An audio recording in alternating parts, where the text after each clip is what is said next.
आइए जोरदार तालियों के साथ आमंत्रित करते हैं, स्वागत करते हैं माननीय प्रधानमंत्री श्री नरेंद्र मोदी जी को अपने बहुमूल्य मार्गदर्शन के लिए।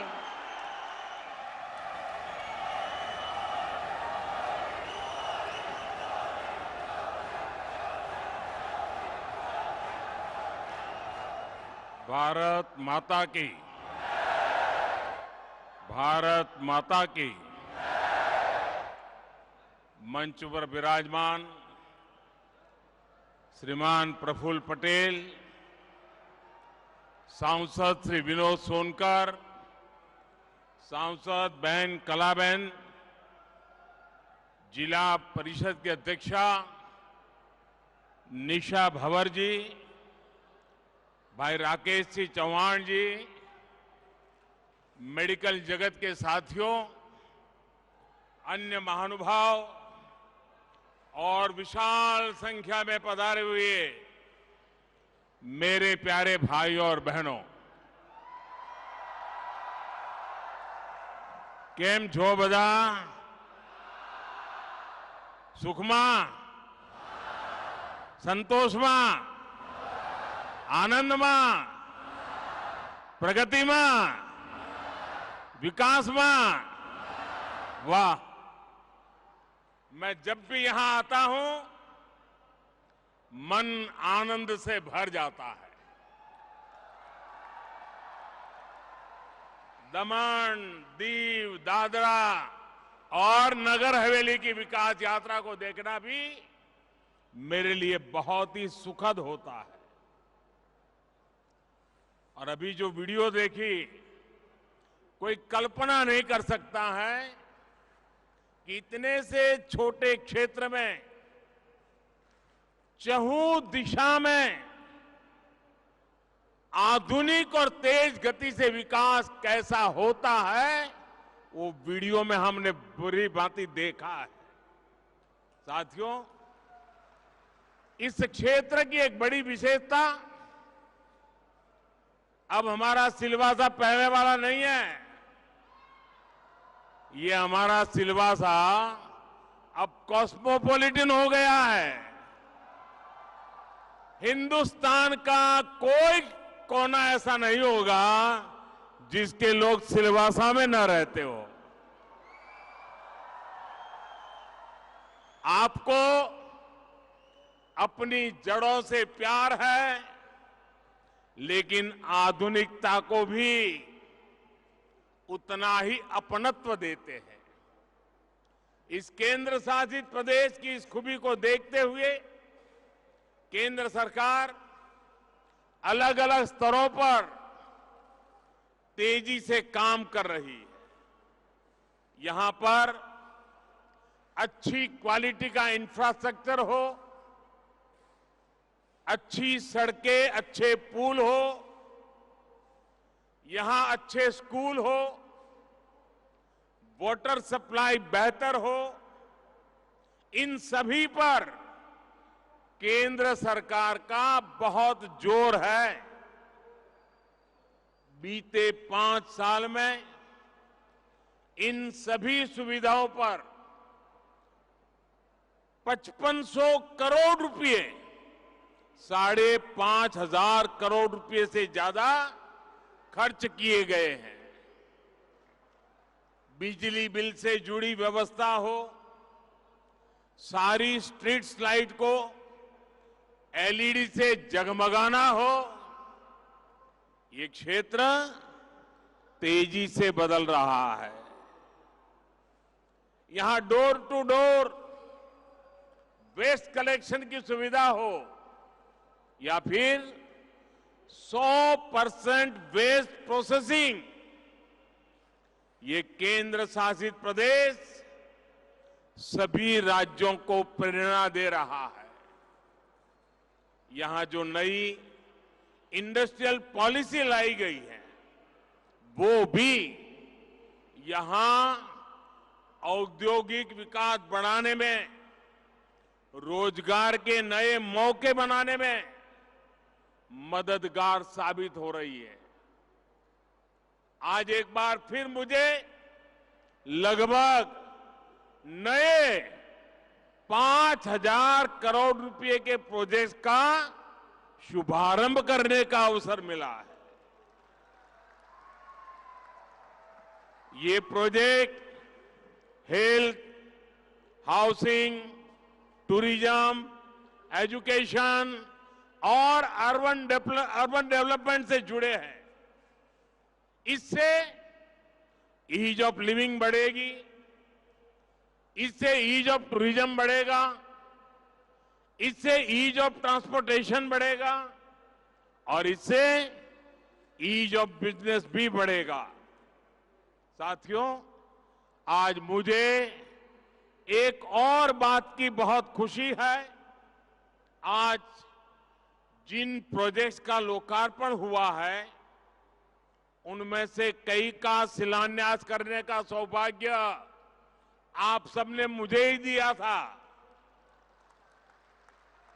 लंबे समय तक हमारे देश में सरकारी प्रोजेक्ट्स सालों साल तक लटकते थे, अटकते थे, भटकते थे।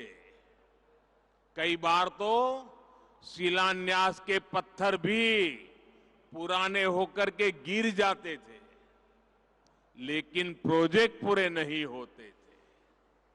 लेकिन पिछले 9 वर्षों में हमने देश में एक नई कार्यशैली विकसित की है, नया वर्क कल्चर लाए हैं। अब जिस कार्य की नींव रखी जाती है उसे तेजी से पूरा करने का भी भरसक प्रयास किया जाता है। एक काम पूरा करते ही हम दूसरा काम शुरू कर देते हैं। सिलवासा का एक कार्यक्रम इसका प्रत्यक्ष प्रमाण है। इसके लिए मैं आप सभी को बहुत बहुत बधाई देता हूं। साथियों, केंद्र की भाजपा सरकार सबका साथ, सबका विकास, सबका विश्वास और सबका प्रयास के मंत्र पर चल रही है।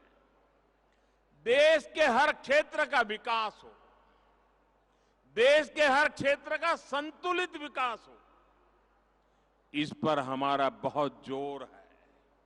लेकिन देश का ये भी दुर्भाग्य रहा है कि अनेक दशकों तक विकास को राजनीति के वोट बैंक के तराजू पर ही तोला गया। योजनाओं की, प्रोजेक्ट्स की घोषणाएं देखकर तो बहुत कुछ होती थी, लेकिन कैसे होती थी, कहां से कितना वोट मिलेगा, किस वर्ग को खुश करने से वोट मिलेगा, जिनकी पहुंच नहीं थी, जिनकी आवाज कमजोर थी, वो अभावों में रहे, विकास यात्रा में पीछे छूटते गए। यही कारण है कि हमारे आदिवासी क्षेत्र, हमारे सीमावर्ती क्षेत्र विकास से वंचित रह गए। हमारे मछुआरों को उनके हाल पर छोड़ दिया गया। दमन, दीव, दादरा और नगर हवेली को भी इसी रवैये की बहुत कीमत चुकानी पड़ी है। मैं तो गुजरात में था, मैं लगातार देखता रहता था कि क्या करके रखा है इन लोगों ने।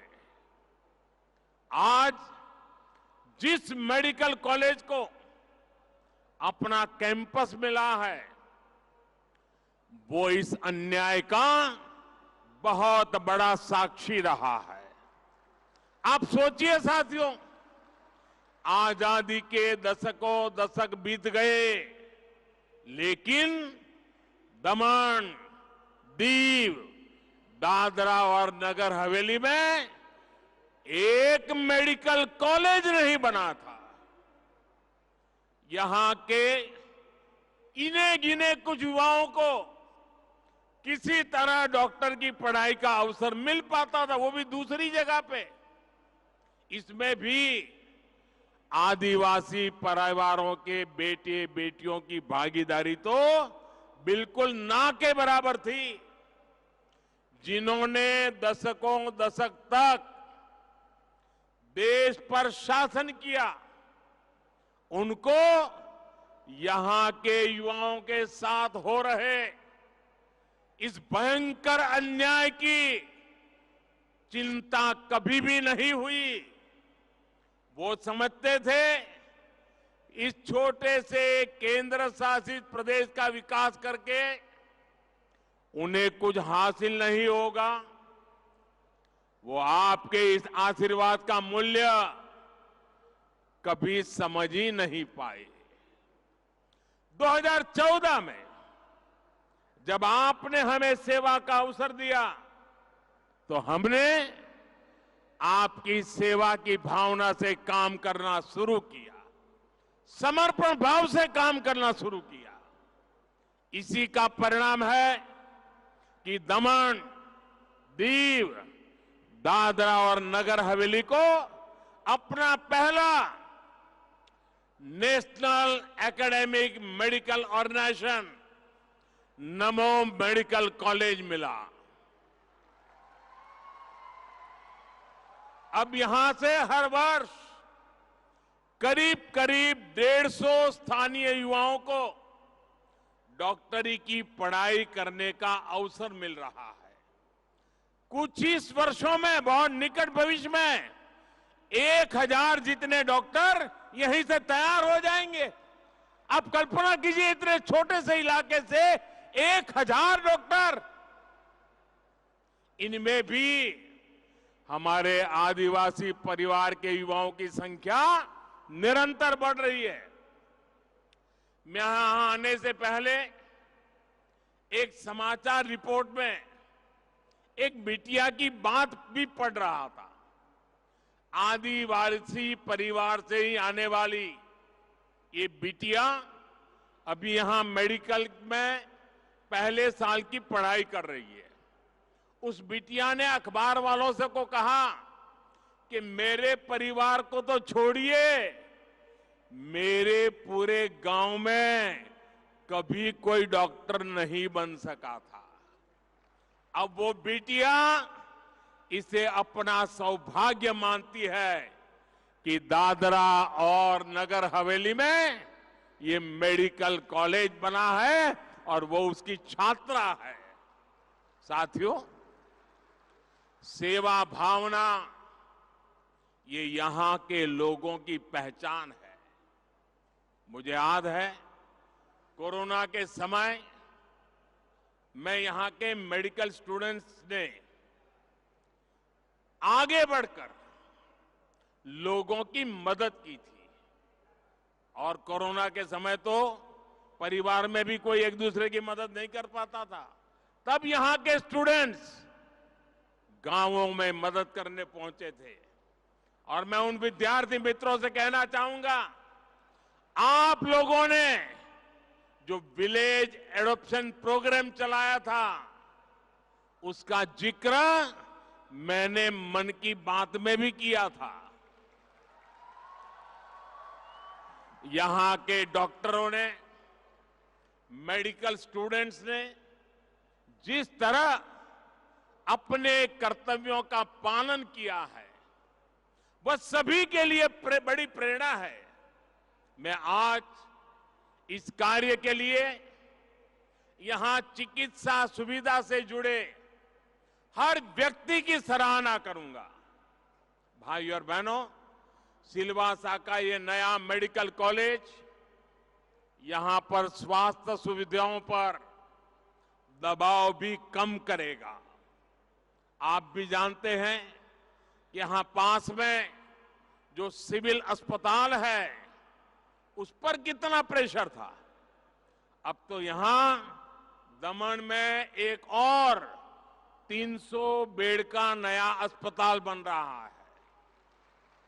सरकार ने आयुर्वेदिक अस्पताल के निर्माण के लिए भी अपनी मंजूरी दे दी है। यानी आने वाले समय में सिलवासा और ये पूरा क्षेत्र स्वास्थ्य सुविधाओं को लेकर बहुत मजबूत होने वाला है।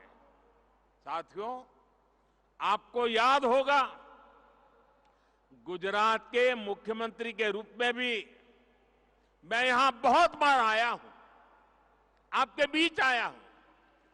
जब मैं वहां सरकार में आया था तो देखा था कि अंबाजी से लेकर के उमरगांव तक के आदिवासी पट्टे में किसी स्कूल में साइंस की पढ़ाई नहीं होती थी। जब साइंस की पढ़ाई नहीं होगी तो फिर बच्चे डॉक्टर और इंजीनियर कैसे बनेंगे? इसलिए मैंने वहां स्कूल कॉलेजों में साइंस की पढ़ाई शुरू करवाई। हमारे आदिवासी बच्चों को एक बड़ी दिक्कत दूसरी भाषाओं में पढ़ाई से भी होती है, किसी भी बच्चे को होती है। अंग्रेजी में पढ़ाई होने के कारण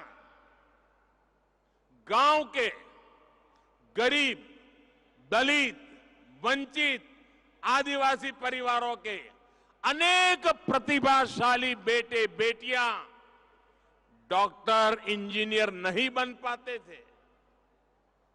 हमारी सरकार ने अब इस समस्या का समाधान भी कर दिया है। अब भारतीय भाषाओं में, आपकी अपनी भाषा में मेडिकल इंजीनियरिंग की पढ़ाई का भी विकल्प दे दिया जा रहा है। इससे भी इस क्षेत्र के बच्चों को बहुत बड़ी मदद मिलने वाली है। अब गरीब मां का बच्चा भी डॉक्टर बनने का सपना संजो सकता है। साथियों, आज मेडिकल कॉलेज के साथ साथ यहां इंजीनियरिंग कॉलेज का भी लोकार्पण हुआ है। इससे यहां के करीब 300 युवाओं को हर वर्ष इंजीनियरिंग की पढ़ाई का अवसर मिलेगा। मुझे इस बात की भी खुशी है कि देश के बड़े शिक्षा संस्थान भी दमन, दीव, दादरा और नगर हवेली में अपने कैंपस खोल रहे हैं। दमन में निप का सैटेलाइट कैंपस बना है। सिलवासा में गुजरात नेशनल लॉ यूनिवर्सिटी का कैंपस बना है।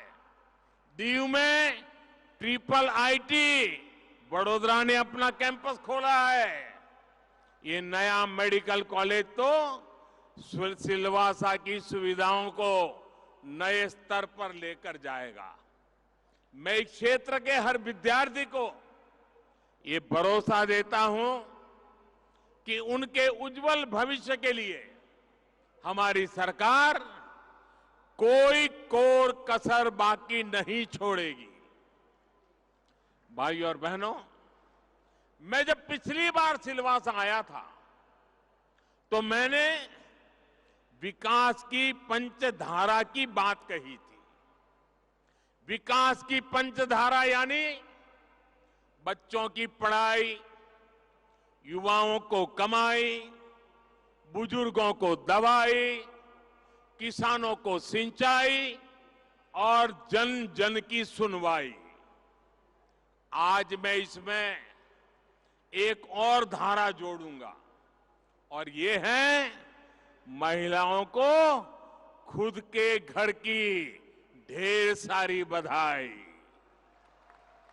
हमारी सरकार ने बीते वर्षों में देश के 3 करोड़ से अधिक गरीब परिवारों को पक्का घर बनाकर दिया है।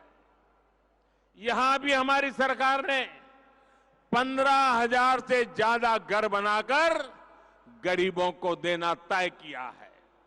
इनमें से ज्यादातर घर बनकर तैयार हो चुके हैं।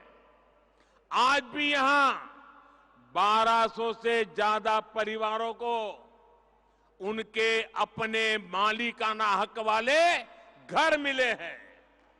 और आप ये जानते हैं कि पीएम आवास योजना के जो घर दिए जा रहे हैं उनमें महिलाओं को भी बराबर की हिस्सेदारी दी जा रही है। यानी हमारी सरकार ने यहां दमन, दीव, दादरा और नगर हवेली की हजारों महिलाओं को भी अपने घर की मालकिन बनाने का काम किया है। वरना हम जानते हैं हमारे यहां कैसा होता है, घर का मालिक पुरुष, खेत का मालिक पुरुष, दुकान का मालिक पुरुष, गाड़ी का मालिक पुरुष, स्कूटर है तो भी मालिक पुरुष, महिला के नाम कोई होता ही नहीं है। हमने इन घरों के मालिकाना हक महिलाओं को दिए हैं। और आप ये भी जानते हैं कि पीएम आवास योजना के तहत बना एक एक घर की कीमत कई लाख रुपए होती है। इसलिए ये महिलाएं जिनको ये जो घर मिला है ना, लाखों रुपए की कीमत का घर मिला है, और इसलिए ये हमारे गरीब परिवार की माताएं बहनें, ये हमारी महिलाएं लखपति दीदी बन गई है। अब वो लखपति दीदी के नाम से जानी जाएगी क्योंकि लाख रुपए से भी ऊपर की कीमत के घर की वो मालकिन बनी है। मैं इन सभी लखपति दीदियों को जितनी बधाई दूं उतनी कम है। उनको मैं विशेष तौर पर बधाई दे रहा हूं। साथियों, भारत की कोशिशों की वजह से आज पूरा विश्व इस वर्ष को इंटरनेशनल ईयर ऑफ मिलेट्स के तौर पर मना रहा है। मिलेट्स यानी मोटे अनाज को हमारी सरकार ने श्री अन्न की पहचान दी है।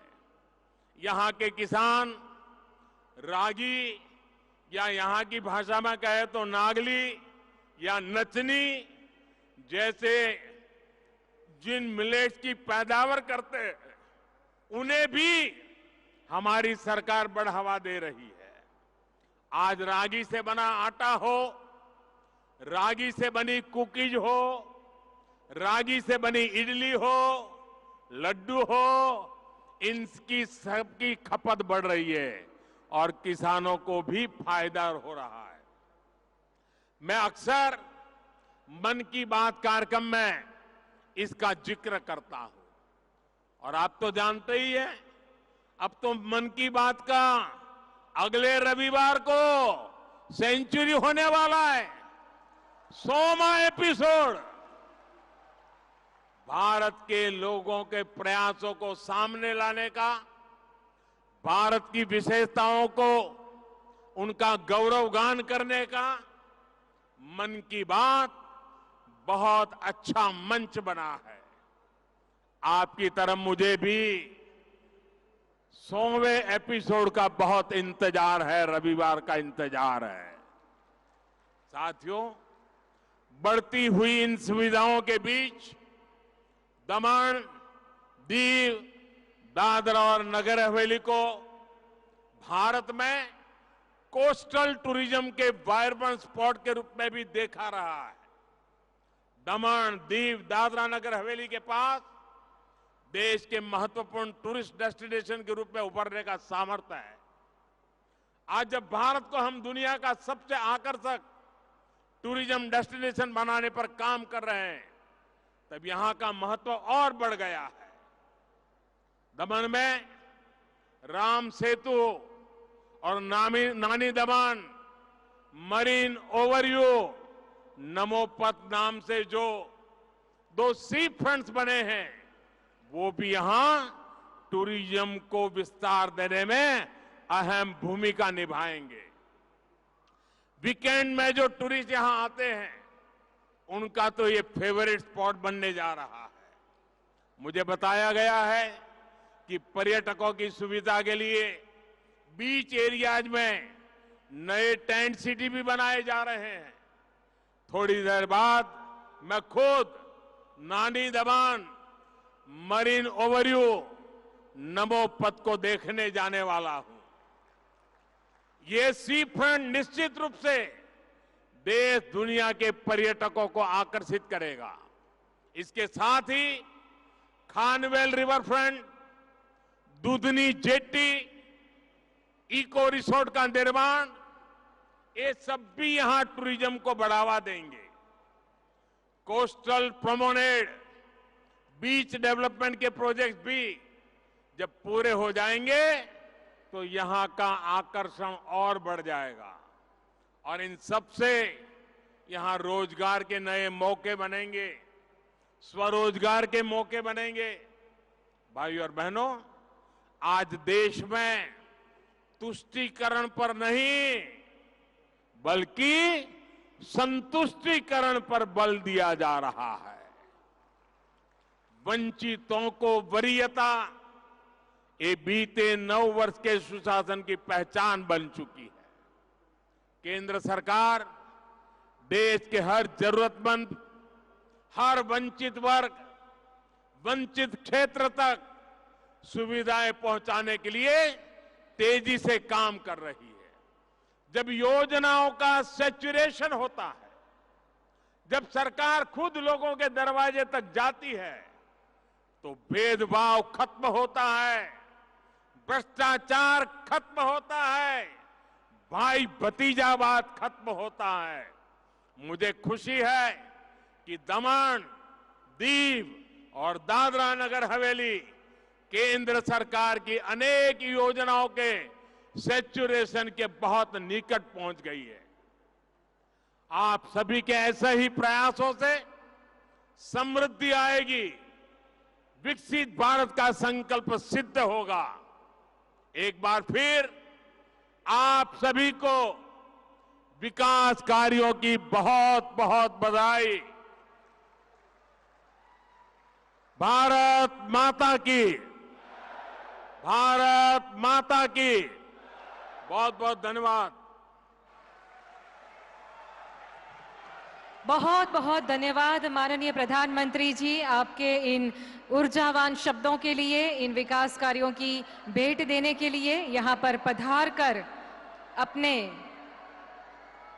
संघ प्रदेश के लोगों के लिए विकास की ये उपहार स्वरूप कई भेंट अर्पण करने के लिए। वैसे तो प्रत्येक मास में माननीय प्रधानमंत्री जी सबके साथ आकाशवाणी के माध्यम से मन की बात करते हैं। आज सिलवासा से ये सीधा प्रसारण आप देख रहे थे, जहां की प्रधानमंत्री नरेंद्र मोदी संबोधित कर रहे थे। कई विकास परियोजनाओं का उन्होंने